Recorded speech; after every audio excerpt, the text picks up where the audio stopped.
الحمدللہ رب العالمین والصلاة والسلام علی محمد الامین اعوذ باللہ من الشیطان الرجیم بسم اللہ الرحمن الرحیم. خواتین و حضرات، ہم سورہ ابراہیم کی آیت 15 سے درس کی ابتدا کر رہے ہیں. اس سے پیچھے جو سلسلہ مضامین زیر بحث رہا، اس کی ابتدا اس مطالبے سے ہوئی تھی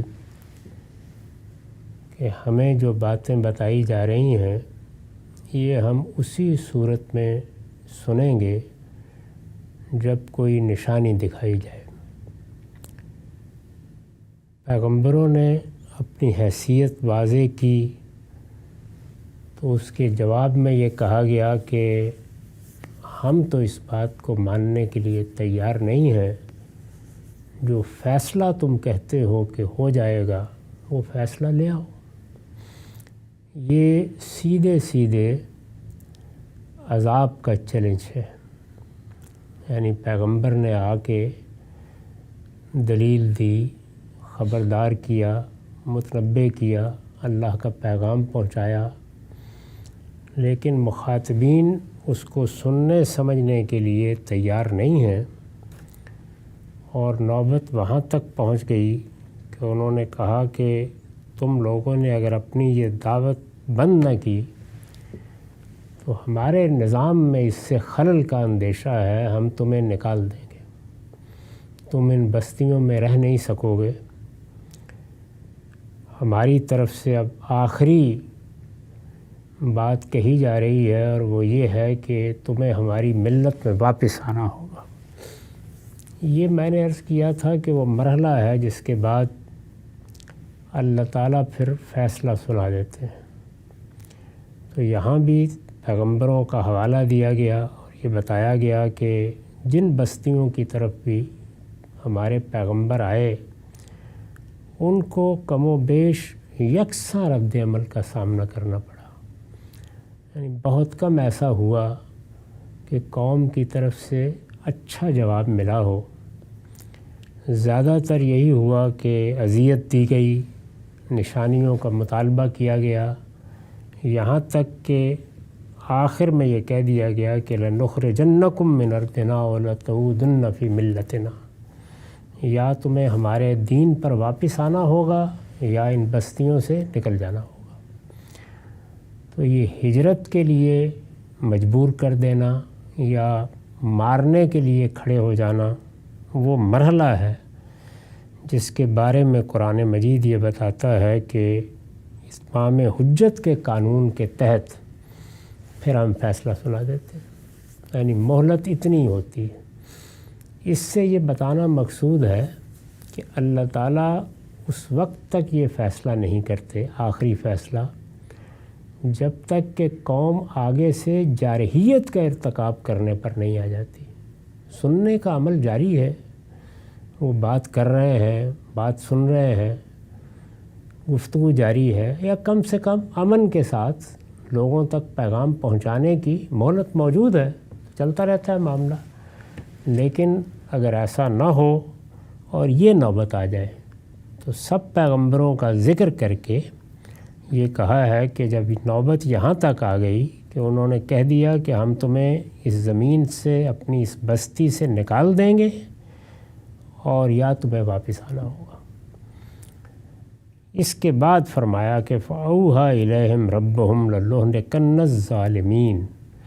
اس کے بعد پیغمبروں سے کہہ دیا جاتا ہے کہ اب ان ظالموں کا وقت ختم ہو گیا، اب ہم فیصلہ سنائیں گے. یہ فیصلہ دونوں پہلوؤں سے ہوتا ہے. یعنی ایمان والے اگر چند بھی ہیں تو ان کو نجات دی جائے گی اور بعد میں وہی اس سرزمین میں رہیں گے جس سرزمین میں پہلے ایک قوم آباد تھی، وہ برباد ہوگی اور زمین ان کے حوالے کر دی جائے گی. یہ بربادی، یہ عذاب وہ قانون ہے جس کے تحت اللہ تعالیٰ اس دنیا میں جزا و سزا کا فیصلہ کرتے رہے ہیں.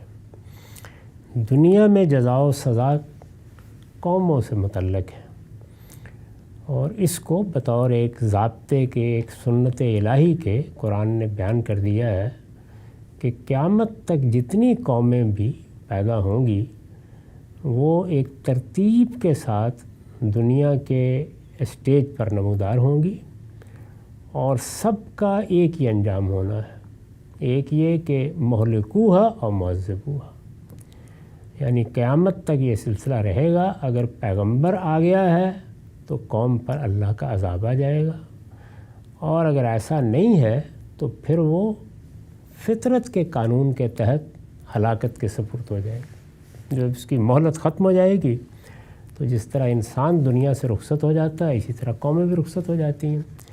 تو یہ قوموں کا محشر یہی دنیا ہے، البتہ افراد کے ساتھ الگ الگ معاملہ مرنے کے بعد ہوگا۔ یہ قرآن کا پورا نقطہ نظر ہے۔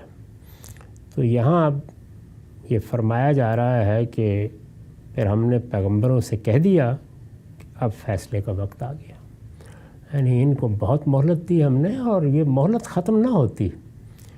یہ اگر تمہارا وجود اپنے اندر گوارا کرتے تو دعوت ہی چلتی رہتی، لیکن جب انہوں نے یہ بات نہیں سنی اور اب اس جگہ پہنچ گئے ہیں کہ خاتمہ کر دیں گے پیغمبر کا، تو اب ہم فیصلہ سنا رہے ہیں۔ فیصلہ بتا دیا کہ کیا ہوگا۔ اب فرمایا کہ وَاسْتَفْتَحُوا وَخَابَ كُلُّ جَبَّارٍ عَنِيدٍ،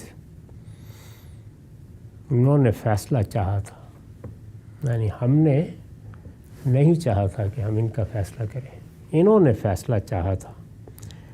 فرمایا سو فیصلہ ہو گیا، یعنی جب انہوں نے خود اس کی طلب کی تو ہم نے بھی فیصلہ سنا دیا ہے۔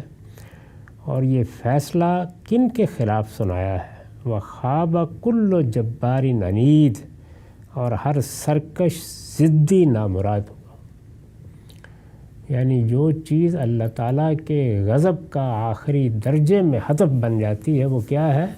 سرکشی اور عناد، ضد۔ اس سے خود بخود قرآن مجید واضح کر دیتا ہے کہ اگر مخلصانہ طریقے پر غور و خوض ہو رہا ہے، اس میں کوئی مشکل پیش آ رہی ہے، لوگ سمجھنا چاہتے ہیں، تو اللہ تعالیٰ کبھی عذاب نہیں نازل کرتے۔ وہ اپنے بندوں کے لیے سراسر رحمت ہے۔ سمجھنے والوں کو سمجھایا جاتا ہے، جاننے والوں کو علم دیا جاتا ہے۔ یہ معاملات کن لوگوں کے ساتھ ہوتے ہیں؟ سرکش اور ضدی لوگوں کے ساتھ۔ تو اس میں دیکھیے دو لفظ استعمال کیے ہیں، جبار اور عنید۔ یہی در حقیقت حق کے راستے کی سب سے بڑی رکاوٹ ہے، یعنی انسان سرکشی اختیار کر لے۔ سرکشی انابت کے منافی ہے۔ اصول کے طور پر قرآن نے بتایا ہے کہ انابت ہدایت کی شرط ہے، اور سرکشی کا لازمی نتیجہ عذاب، گرفت اور سزا ہے۔ تو اس طرح گویا ایک قاعدہ یا ایک سنت بیان کر دی ہے کہ ہدایت چاہتے ہو تو ہدایت اللہ دے دے گا، یعنی یہ کوئی مسئلہ ہی نہیں ہے کہ علم کے ذرائع نہیں ہیں، کوئی اچھا استاد میسر نہیں آیا، راہ نہیں کھلی، نہیں، یہ سارا بندوبست اس کائنات کا پروردگار کر کے رہتا ہے، یہ اس نے کر رکھا ہوا ہے۔ بندے کو کیا کرنا ہے؟ فرمایا کہ یہدی الیہ من اناب، انابت پیدا کرو اپنے اندر۔ انابت یعنی ضد چھوڑ کے، سرکشی کو ختم کر کے سچے طالب علم بن جاؤ، بس ایک ہی شرط ہے، انابت۔ اور اس کو دوسری جگہ بیان کیا، وَجَاءَ بِقَلْبٍ مُنِیبٍ، ایسا دل لے کے انسان دنیا میں رہے کہ جو ہر وقت ہر بات کو سلیقے کے ساتھ سننے اور سمجھنے کے لیے تیار ہے۔ طالب علم اسی کو کہتے ہیں، یعنی کوئی اناد نہیں، کوئی دشمنی نہیں، کسی چیز کے بارے میں کوئی تعصب نہیں۔ دوسرا، اگر کوئی مختلف بات بتانا چاہتا ہے تو احسان کر رہا ہے، کوئی حقیقت اس نے دریافت کی ہوگی، پہنچا رہا ہے آپ تک۔ تو علم کا سچا طالب ہو کر بات سننے کے لیے تیار ہونا اور تیار رہنا، یہ انابت ہے، یہ ہدایت کی شرط ہے۔ اور سرکشی اور ضد، یہ اللہ تعالیٰ کے غضب کو دعوت دینا ہے۔ تو اس کو یہاں بیان کر دیا کہ ہم نے جب پیغمبروں کو بھیج کر عذاب دیا تو کیا تمہارا خیال ہے کہ ایسے ہی دے دیا؟ نہیں، اس مرحلے پر دیا جب انہوں نے خود چاہا کہ اب وہ عذاب ہی آئے، ہم بات سننے کے لیے تیار نہیں ہیں، اور پیغمبروں کو یہ بتا دیا کہ یا ہماری ملت میں واپس آنا ہوگا یا اس بستی کو چھوڑ کے جانا ہوگا۔ یعنی یہ کم سے کم بات ہے، ورنہ تو یہ بھی ہوا کہ پیغمبروں کو مار دینے کا فیصلہ کیا گیا۔ خود رسول اللہ کے بارے میں بھی آخر تک اللہ تعالیٰ نے یہی بات کہی۔ ان سب صورتوں میں آپ دیکھیں گے کہ یہ نہیں ہو سکتا کہ پیغمبر موجود ہو، 2-4 لوگ بھی بات سننے کے لیے بستی میں تیار ہوں اور ہم اس بستی کو تباہ کر دیں۔ دونوں شرطیں بیان کر دیں کہ نہیں، ہم عذاب نہیں دیا کرتے وَأَنْتَ فِيهِمْ، جب تک اے پیغمبر تم ان کے درمیان ہو، اور وہ ہم یستغفرون، اور اگر ان میں سے کچھ لوگ استغفار کرنے والے ہیں تو نہیں، ہم عذاب نہیں نازل کرتے، مہلت دیں گے، بات سنیں گے، سنائیں گے۔ لیکن پھر قریش نے وہ آخری فیصلہ کر لیا، جیسے یہاں بیان ہوا ہے کہ اب اس پیغمبر کا خاتمہ کر دیا جائے، درا حال ہے کہ خود پیغمبر یا پیغمبر کے ساتھیوں کی طرف سے کوئی جارحیت، کوئی فساد، اس طرح کے کسی اقدام کا شائبہ بھی نہیں ملتا۔ یعنی وہ اپنی بات کہہ رہے تھے اور لوگ ایمان لا رہے تھے یا رد کر رہے تھے۔ جو کچھ بھی زیادتی ہو رہی تھی وہ مخاطبین کی طرف سے ہو رہی تھی۔ اس کے باوجود یہ فیصلہ کیا گیا کہ تمام قبیلوں کا ایک ایک آدمی ہمیں اپنی خدمات پیش کرے گا اور مل کر آج رات حملہ کیا جائے گا، تاکہ قبائلی نظام میں کسی انتقام کا سوال نہ پیدا ہو، اس لیے کہ متعین ہی نہیں ہوگا کس نے مارا۔ تو ہجوم کر کے رسول اللہ کو قتل کرنے کا فیصلہ دارالندوہ میں ہو گیا۔ وہی رات ہے جس میں پھر اللہ تعالیٰ نے فرمایا کہ اب آپ نکل جائیں، بس ختم ہو گئی بات۔ تو یہ وقت ہوتا ہے جب رسولوں کی قومیں خود فیصلہ چاہتی ہیں اور اس سرکشی اور اس ضد پر اتر آتی ہیں۔ تو اس کو بیان کیا ہے، یعنی پہلے قانون بیان کیا کہ ہم نے رسولوں کو پھر یہ کہہ دیا کہ اب یہ نوبت آ گئی ہے، اب لَنُهْلِكَنَّ الظَّالِمِينَ، ان ظالموں کا خاتمہ ہونا ہے۔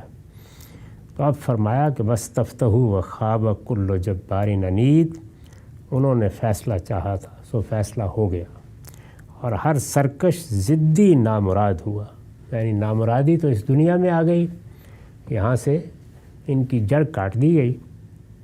یہی وہ بات ہے نا جس کو سورہ کوثر میں پیشین گوئی کے انداز میں بیان کیا ہے کہ ہم نے تو یہ سرزمین اور اس کی یہ رحمت جو حرم کی صورت میں ہے یہ آپ کو دینے کا فیصلہ کر دیا ہے۔ انا اعطیناک الکوثر فصل لربک وانحر، انہوں نے اس سرزمین میں نماز اور قربانی اپنے بتوں کے لیے خاص کی ہے۔ جب آپ کو یہ ملے تو آپ اللہ کے لیے اس کو خاص کریں، باقی یہ دشمنی کوئی چیز نہیں۔ ان شانئک هو الابتر، ان کی جڑ کٹ جائے گی، کچھ نہیں ہوگا۔ تو یہ تو معاملہ ایسے ہی ہوگا۔ یہاں بھی یہ فرمایا کہ ہر سرکش ضدی نامراد ہوا۔ اب فرمایا کیا اس کے بعد یہ مٹی میں مل جائیں گے؟ اس کے بعد یہ ہماری بارگاہ میں حاضر ہوں گے، اور اب آگے یعنی یہاں تک تو نامرادی ہو گئی، اب آگے کیا ہے؟ من ورائے ہی جہنم، اب اس کے آگے دوزخ ہے، یعنی آگے بھی انجام یہی ہے۔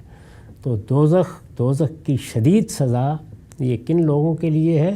ضدی اور سرکش لوگوں کے لیے۔ یہ گناہ گار بندے تو معافی مانگتے ہیں، توبہ کرتے ہیں، گناہ ہو جائے تو 10 مرتبہ اپنے رب کی طرف پلٹتے ہیں، ان کے لیے یہ جو سزائیں ہیں وہ نہیں ہیں، یہ سرکش اور ضدی لوگوں کے لیے ہے۔ ہر سرکش ضدی نامراد ہوا، اب اس کے آگے دوزخ ہے۔ من ورائے ہی جہنم ویسقیٰ من ماء صدید، وہاں اس کو پیپ کا پانی پلایا جائے گا، یعنی یہ اس جہنم کی سپرد کر دیے جائیں گے جہاں رہیں گے، بسیں گے، اپنی بستیاں بسائیں گے، لیکن اس دنیا میں ایک نظر ڈال کے دیکھ لیں، ہر جگہ ان کے لیے نعمتیں نہیں ہیں، وہاں پیپ کا پانی پلایا جائے گا۔ یتجرعہ ولا یکاد یسیغہ، وہ اس کو گھونٹ گھونٹ پیے گا اور گلے سے اتار نہ سکے گا۔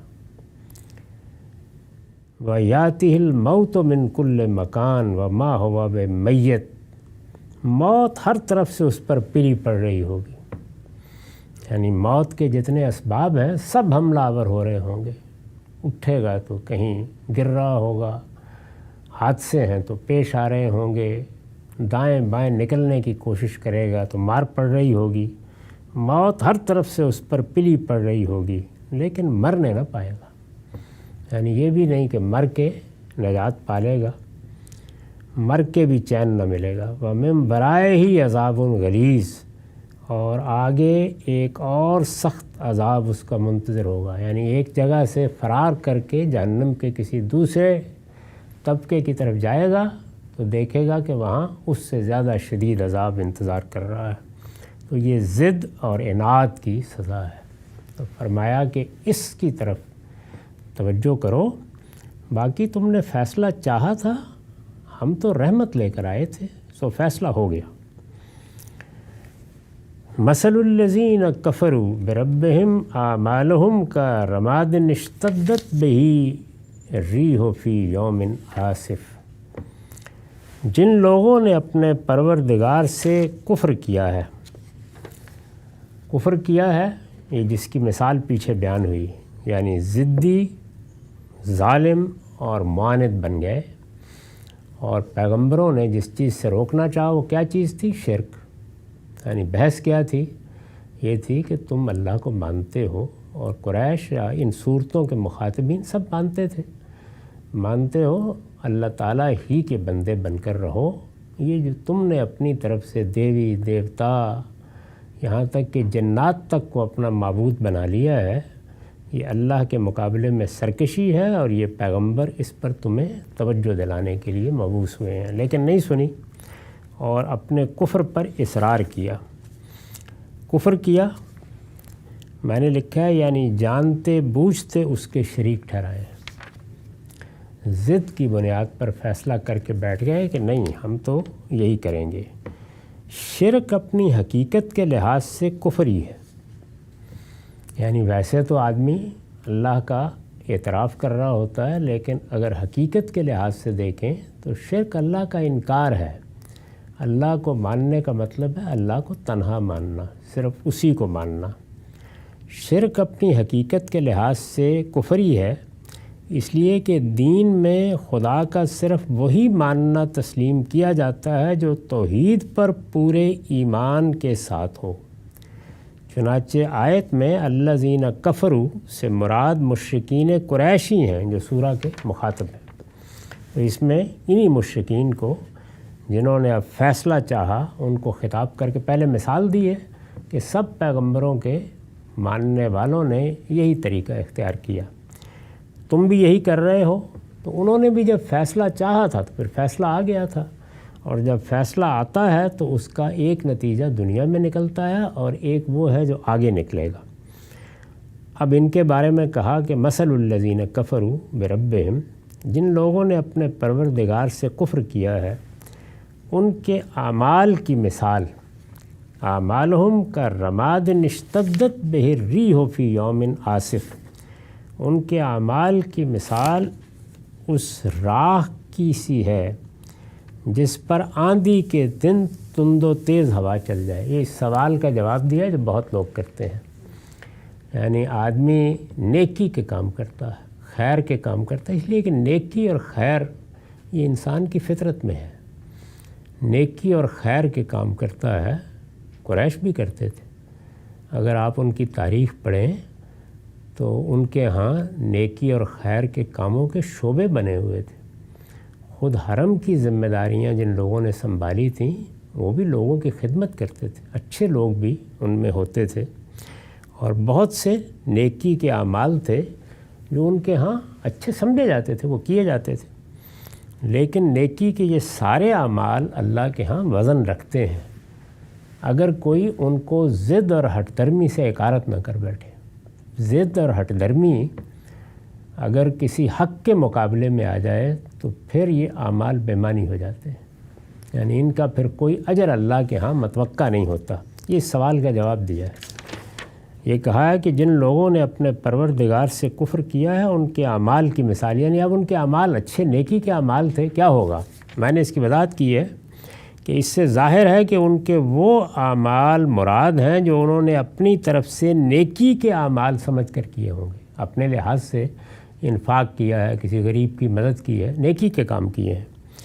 قرآن نے یہ بات جگہ جگہ واضح کر دی ہے کہ شرک کے ساتھ کوئی عمل بھی خدا کے ہاں مقبول نہیں، یعنی شرک وہ چیز ہے کہ اس کے ساتھ کسی نیک عمل کا بھی کوئی اجر متوقع نہیں، بتا دیا ہے صاف صاف۔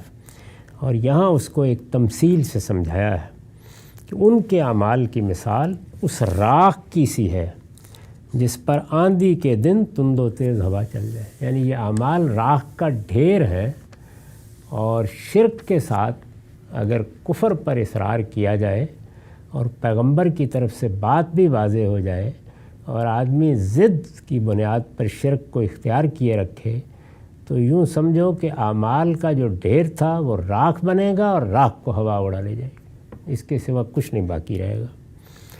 لا یقدرون مما کسبوا علی شیء، انہوں نے جو کچھ کیا ہوگا، جو نیکی بھی کی ہے، اس میں سے کچھ بھی نہ پا سکیں، سب بالکل برباد، خاتمہ ہو گیا۔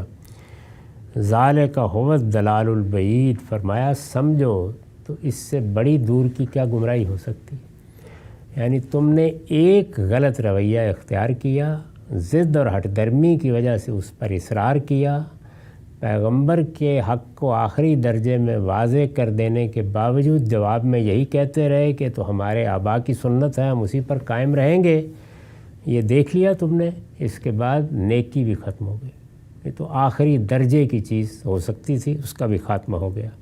تو فرمایا ذالک هو الضلال البعید، اس کے بعد وہ کیا گمراہی ہو سکتی ہے جس میں آدمی اتنی دور چلا جائے۔ الم تر ان اللہ خلق السماوات والارض بالحق، کیا تم نے دیکھا نہیں کہ اللہ نے آسمانوں اور زمین کو حق کے ساتھ پیدا کیا ہے۔ یہ بھی ایک بڑا خوبصورت استدلال ہے کہ اگر اللہ تعالیٰ کو شرک، ضد، ہٹ درمی اتنی ناپسند ہے اور اس درجے میں وہ اس کا مواخذہ کرتا ہے، یہاں تک کہ نیکی بھی بےمانی ہو جاتی ہے، تو پھر اس کو گوارا کرتا ہے، کیوں کرتا ہے؟ یعنی پھر تو سزا مل جانی چاہیے۔ تو فرمایا کہ نہیں، ہم نے زمین اور آسمان کو ایک غایت کے ساتھ پیدا کیا ہے، یعنی ان کی ایک منزل مقرر کر دی ہے، اس لیے یہ مہلت ہے، اس میں گوارا کریں گے، ہم گوارا کرتے ہیں، فوراً اس پر گرفت نہیں کرتے، لیکن یہ بات یاد رکھو کہ تم جب ضد اور ہٹ درمی اختیار کرتے ہو تو کس کے مقابل میں اختیار کر رہے ہو؟ اللہ کے مقابل میں۔ کیا تم نے دیکھا نہیں کہ اللہ نے آسمانوں اور زمین کو حق کے ساتھ پیدا کیا؟ دیکھا نہیں مطلب یہ کہ غور کرو تو سمجھ میں آ جائے گا کہ زمین و آسمان ابس نہیں پیدا کیے گئے، اپنی ایک غایت، اپنا ایک مقصد رکھتے ہیں۔ اس کے بعد اتنی بات مقدر ہے کہ یہ اس کی دی ہوئی مہلت ہے کہ وہ تمہارے اس کفر و شرک کو گوارا کر رہا ہے، یعنی اس نے حق کے ساتھ پیدا کیا ہے تو پھر فوراً مواخذہ ہونا چاہیے تھا۔ جیسے ہی تم سرکشی اختیار کرتے تمہاری گردن ناپ لینی چاہیے تھی، لیکن اس نے مہلت دے رکھی ہوتی ہے، اور دی ہوئی مہلت کے زمانے میں وہ گوارا کرتا ہے، بڑے سے بڑے انحراف کو، شرک کو، ضد کو گوارا کرتا ہے۔ فرمایا لیکن یہ خیال نہ کرو کہ زمین پر ہمیشہ کے لیے آ گئے ہو، ان یشاء یذہبکم ویأت بخلق جدید، وہ چاہے تو تمہیں لے جائے اور ایک نئی مخلوق تمہاری جگہ لے آئے، یہ اس کے لیے کچھ مشکل نہیں ہے۔ وما ذالک علی اللہ بعزیز، یہ اللہ پر کچھ بھی دشوار نہیں ہے۔ توجہ دلائی ہے کہ ضد اور ہٹ درمی اور تکبر وہ اختیار کرے جس کے پاس کوئی قوت ہو، زیادہ سے زیادہ کیا کر لیتے ہو، یعنی ایک مہلت ہے جو 10 سال، 20 سال، 50 سال، 100 سال تمہیں ملی ہوئی ہے۔ اگر تم بحیثیت مجموعی دنیا کو دیکھو تو چند ہزار سال کی مہلت ہے، اس مہلت کے بلبوتے پر اکڑتے بھی ہو، طرح طرح کی ضد اور ہٹ درمی کے رویے بھی اختیار کرتے ہو، کبھی سوچا ہے اس بات کو کہ کیا اس کائنات کے خالق نے یہ کارخانہ ایسے ہی بنا دیا ہے اور یہ کسی انجام کو نہیں پہنچے گا؟ یہ پہنچے گا، اور تمہاری حیثیت اس کے سوا کچھ بھی نہیں ہے کہ چاہے تو تمہیں آج اٹھا لے اور تمہاری جگہ کوئی نئے لوگ لے آئے۔ اس لیے یہ مہلت بہت جلد ختم ہو جائے گی، یعنی زیادہ دن نہیں ہے۔ یہ قوموں کی ختم ہوئی، یہ افراد کی ختم ہو رہی ہے، ہمارے سامنے لوگ رخصت ہو رہے ہیں ایک ایک کر کے، یہ اس دنیا کی بھی ایک دن ختم ہو جائے گی۔ نہ یہاں کسی فرد کے لیے ہمیشگی ہے، نہ کسی قوم کے لیے ہمیشگی ہے، اور نہ اس پوری انسانیت کے لیے ہمیشگی ہے۔ سب موت کی طرف بڑھ رہے ہیں، سب کشاں کشاں اپنے رب کے حضور میں حاضر ہو رہے ہیں، اس لیے یہ مہلت ختم ہو جائے گی۔ مہلت ہی اصل میں پردہ بن گئی ہے، اور مہلت ہی کو تم نے بہانہ بنا لیا ہے، یہ ختم ہو جائے گی۔ پھر کیا ہوگا؟ وَبَرَزُوا لِلَّهِ جَمِيعًا، اور سب خدا کے روبرو کھڑے ہوں گے، نکل کر کھڑے ہو جائیں گے۔ فَقَالَ الضُّعَفَاءُ لِلَّذِينَ اسْتَكْبَرُوا، پھر جو کمزور تھے، ظاہر ہے کہ دنیا میں یہ دونوں ہی چیزیں رہی ہیں، انہی طبقات کی کشمکش سے یہ دنیا چل رہی ہے۔ بڑے ہیں علم کے لحاظ سے، طاقت کے لحاظ سے، اقتدار کے لحاظ سے، دولت کے لحاظ سے، وہ عام طور پر لوگوں کو گمراہ کرتے اور ان کے رہنما بنتے ہیں، اور کمزور لوگ ان کی پیروی کرتے ہیں۔ تو فرمایا کہ پھر جو کمزور تھے، وہ جو ان سے بڑے بنے ہوئے تھے، کہیں گے، یعنی ان سے کہیں گے، اِنَّا كُنَّا لَكُمْ تَبًا، ہم تمہارے پیچھے چلنے والے تھے، تمہارے پیرو تھے، ہم نے تو تمہیں اپنا رہنما بنایا تھا، جو تم کہتے رہے وہ ہم کرتے رہے، تو اب یہ فیصلہ تو ہم سب کے لیے سنا دیا گیا ہے۔ فَقَالَ الضُّعَفَاءُ لِلَّذِينَ اسْتَكْبَرُوا، پھر جو کمزور تھے وہ ان سے جو بڑے بنے ہوئے تھے کہیں گے، اِنَّا كُنَّا لَكُمْ تَبًا، ہم تمہارے پیچھے چلنے والے تھے، فَهَلْ أَنْتُمْ مُغْنُونَ عَنَّا مِنْ عَذَابِ اللَّهِ مِنْ شَيْءٍ، تو کیا اللہ کے عذاب سے ہمیں کچھ بچا لو گے؟ یعنی دنیا میں تو ہمارے رہنما بنے رہے، لیکن یہاں فیصلہ تو سب کے لیے ہو گیا ہے۔ یہ عذر نہیں مانا گیا کہ تم نیچے تھے، یا تمہیں گمراہ کیا گیا، یا تم نے فلاں کی رہنمائی قبول کر لی، یہ تو ہم سب کے لیے یکساں فیصلہ صادر ہو گیا ہے۔ تو تم دنیا میں تو ہمیں بہت سبز باغ دکھاتے تھے، اب کچھ کرو گے رہنمائی؟ وہ جواب دیں گے، قَالُوا لَوْ هَدَانَ اللَّهُ لَهَدَيْنَاكُمْ، اگر اللہ نے ہمیں راہ دکھائی ہوتی تو ہم بھی تمہیں راہ دکھاتے۔ یعنی اب یہ دیکھیے کہ انسان کس طریقے سے اپنے لیے آزار تلاش کرتا ہے۔ وہ وقت آ گیا کہ خدا کے سامنے کھڑے ہیں اور روبرو نکل کھڑے ہوئے ہیں، یعنی اب کسی کے پاس کوئی دائیں بائیں بات کرنے کی رہ نہیں گئی۔ جیسے کہ میں نے وضاحت کی ہے کہ مطلب یہ ہے کہ کسی کے لیے کوئی پردہ یا اوٹ باقی نہیں رہے گی، تمام سہارے ختم ہو جائیں گے، اور لوگ تنہا اور بے یار و مددگار خدا کے حضور پیش ہو جائیں گے۔ یعنی اب نہ کوئی ساتھی، نہ کوئی ساجی، نہ کوئی بھائی، نہ کوئی باپ، سب ہوں گے لیکن کوئی کسی کا ساتھ دینے والا نہیں ہوگا۔ اس میں وہ لوگ جو پیر بنے رہے، مرشد بنے رہے، رہنما بنے رہے، زعماء بنے رہے، جن کے پیچھے لوگ چلے، جن کی بات انہوں نے مانی، وہ بھی ہوں گے، اور لوگ جا جا کے پوچھیں گے ان سے کہ اب کچھ بچا لو ہمیں۔ وہ یہ کہیں گے کہ ہمیں یہ توفیق نہیں ملی کہ ہم وہاں راہ دیکھ لیتے، تمہیں بھی دکھا دیتے، نہ وہاں دکھا سکے، نہ یہاں دکھانے کے قابل ہیں۔ اس پر میں نے لکھا ہے کہ یعنی اس بات کی توفیق دی ہوتی کہ عقل سے کام لیتے اور دنیا ہی میں صحیح راستہ دیکھ لیتے، یعنی جب وہاں اندھے بنے رہے تو یہاں کیا کر سکتے ہیں؟ تو بے بسی سے اعتراف کریں گے، وہ جواب دیں گے کہ اگر اللہ نے ہمیں راہ دکھائی ہوتی تو ہم بھی تمہیں راہ دکھاتے۔ اب کیا ہے؟ سواء علینا جزینا ام صبرنا ما لنا من محیص، اب ہمارے تمہارے لیے یکساں ہے کہ چیخیں چلائیں یا صبر کریں۔ یعنی اب فریاد کریں گے تو سنی نہیں جائے گی، چیخیں گے تو کوئی مدد کو نہیں آئے گا، صبر کریں تو بس یہی دنیا ہے، یہی جہنم ہے، یہی سزا ہے۔ اس سے نکلنے کی کوئی راہ نہیں، ما لنا من محیص، دیکھ لیا ہم نے دائیں بائیں، ہمارے بچنے کی کوئی صورت نہیں۔ تو اس طرح یہاں پہلے یہ بات بتا دی کہ ضد اور ہٹ درمی اور اناد ایسی چیز ہے کہ تمہاری تمام نیکیوں کو اکارت کر دے گا۔ اسی طرح یہ بتا دیا کہ اس طرح تم یہاں اپنی ان نیکیوں کے دامن میں پناہ لے کے چاہتے ہو کہ ضد بے شک رہے، ہٹ درمی بے شک رہے، لیکن خدا کو ہماری نیکیاں قبول کر لینی چاہیے، وہ تمہارے منہ پر مار دی جائیں گی۔ اور اسی طرح سے یہ عذر بھی نہیں چلے گا کہ فلاں نے ہماری رہنمائی فرمائی تھی، ہم کیا کرتے۔ سب یکساں عذاب سے دوچار ہوں گے، اور وہاں وہ لوگ بھی اپنا عذر پیش کر کے الگ ہو جائیں گے کہ ہمیں دنیا میں توفیق ملی نہیں ملی تو ہم تمہاری کیا رہنمائی کرتے۔ تو اس طرح گویا صاف صاف بتا دیا کہ انسان جو عذر اپنے لیے تراش کے بیٹھا ہوتا ہے اور اپنی ضد اور ہٹ درمی کے لیے جو بہانے تلاش کر لیتا ہے، یہ وہاں چلنے والے نہیں۔ اقول قولی ھذا واستغفر اللہ لی ولکم ولسائر المسلمین۔